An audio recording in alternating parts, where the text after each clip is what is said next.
Doubles and coffee. The PNM upside down, topsy-turvy, and trying to spin a total collapse in the parliament, in the lower house of the PNM, a capitulation, a lack of leadership, a lack of decisiveness, a lack of planning, a lack of caucusing, a lack of testicular fortitude. I hear PNM speakers, including Marvelous Marva, who is in the gym hugging up to other man in a mirror, like them is the men in the mirror, saying that, oh, they were waiting for big ministers to talk and the speaker wrap up the bit. Let me tell you something, first and foremost. Parliamentary procedure and convention in the lower house is one government speaker, then one opposition speaker. And you keep going like that, first and foremost. Secondly, the speaker, when looking on and overseeing the debate, when one speaker finishes, the speaker gazes at the other side of the house, then gazes at the entire house to see who is willing to offer themselves to speak next. The speaker will then recognize the member of parliament to contribute next. If you go back and look at the tape, when the PNM collapsed at approximately 2:04 a.m., Hansen and Atner of the government finished contributing. The speaker sat quietly looking at the PNM. Penelope Beckles was nowhere in sight. The PNM was leaderless, rudderless, and without direction. The speaker looked at the PNM for an inordinate amount of time. No one flinched. No one began to get up. No one pretended they were doing squats in front of a mirror with two men hugging them up. Not a PNM moved. Seeing this, realizing that the PNM's debate had collapsed, the Honorable Minister of Finance got up.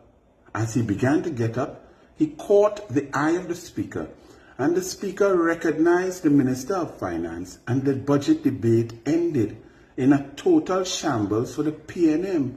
So for any PNM to say anything else other than the truth is really very sad. Furthermore, Marvin Gonzalez is leader of government business, the man who did not even know that leaks break pressure. And when you have leaks, then the water can't go up the hills. And he was the Minister of Public Utilities chosen by Rowley because he knew absolutely nothing about WASA and about water. He also knows nothing about being a leader of government business. If he knew that he was so low in seats because of the landslide victory on April 28 of the UNC government and coalition of interest, then it was incumbent upon Marvin to go and try to negotiate with the leader of government business, right, Mr. Barry Padarat, MP Barry Padarat. As the chief whip for the opposition, he should have gone behind the chair and said, MP Padarat, we only have 13 seats.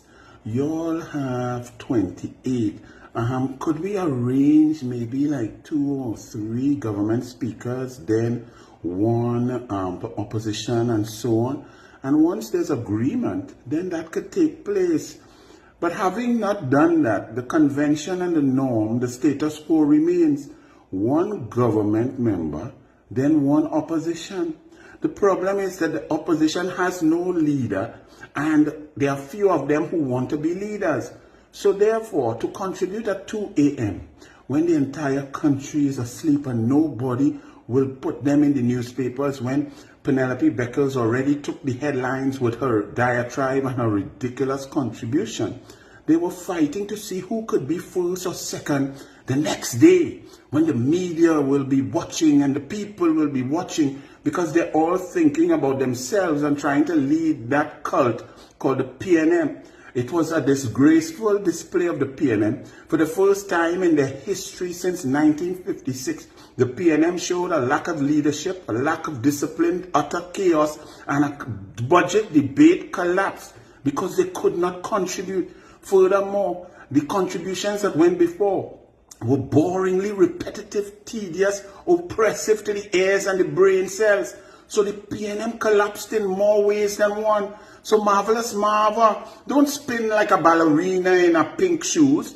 Stop trying that. Your PNM collapsed. You are the chief whip of the PNM. You collapsed your government. Penelope Beckers has no leadership skills. All of you want to lead. Marvelous Marva, didn't you have people asking during the election if you take over, if they would support you? Tell Mena, tell the Douglas. And stop hugging that man in the gym in front of a mirror and posting it now, man. Come on now, man. Stand firm.